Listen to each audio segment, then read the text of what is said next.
మకర రాశి వారికి ఈ వారం అంత అనుకూలంగా లేదని చెప్పచ్చు. ద్వితీయంలో రాహు అంత బలంగా లేని జాతకంలో. అష్టమ కుజకేతువులు, కుజుడు ఒక మాదిరిగా ఉన్న, కేతువు మాదిరిగా ఉన్న. సడన్ లాస్, సడన్ గెయిన్స్ అని వచ్చే అవకాశాలు గోచరిస్తోంది. అనుకోని సంఘటనలు జరిగే అవకాశం కూడా లేకపోలేదు. మీరు అనుకుంటుంది ఒకటి, అవుతుంది ఒకటి అనే విధంగా గోచరిస్తుంది. సంతానపరమైన విషయాలు బాగున్నాయి, అయితే కుటుంబంలో కొంత అశాంతి నెలకొంటుంది. అది మంచిదని నేను చెప్పలేను, పరిమితి రీత్యా కొంత ఇబ్బందికరమైన వాతావరణం అయితే నెలకొనే అవకాశం గోచరిస్తుంది. వాటి విషయంలో కొంచెం జాగ్రత్తలు తీసుకోండి. వృత్తి ఉద్యోగాల పరంగా చిన్న చిన్న చికాకులు ఉన్నా సరే అవి సమస్యపోతాయి. వ్యాపార పరంగా కూడా ఒక మాస్టర్గా ఉంటుంది. వచ్చిన అవకాశాన్ని సద్వినియోగపరచుకోవడం చెప్పదగిన సూచన.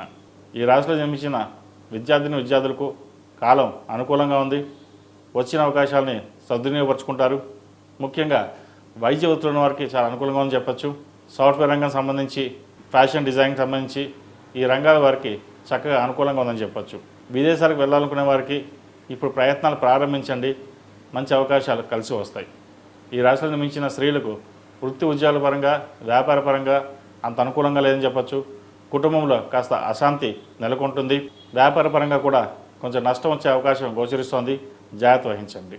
అదేవిధంగా అష్టమ కేతువు, అష్టమ కుజుడు, వ్యయ తృతీయాధిపతి అయిన గురువు 6వ కంబస్ట్ అయ్యారు.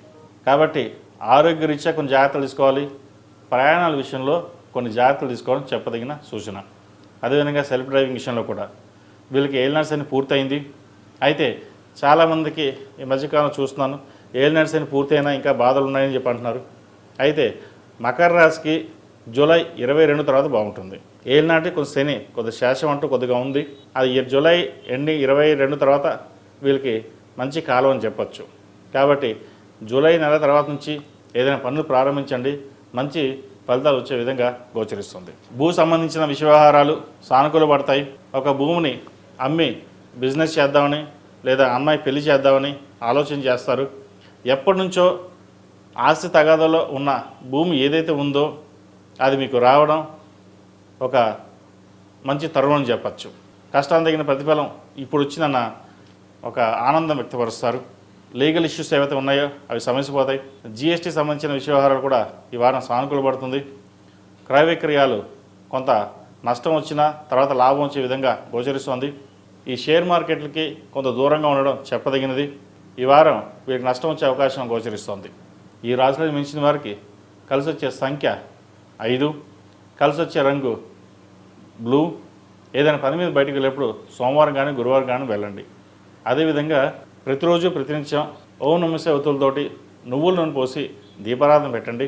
శుక్రవారం కానీ మంగళవారం కానీ మొగలు పువ్వు కుంకుమతోటి అమ్మవారిని పూజించండి. సౌర కంకణం చేతికి ధరించడం చెప్పదగిన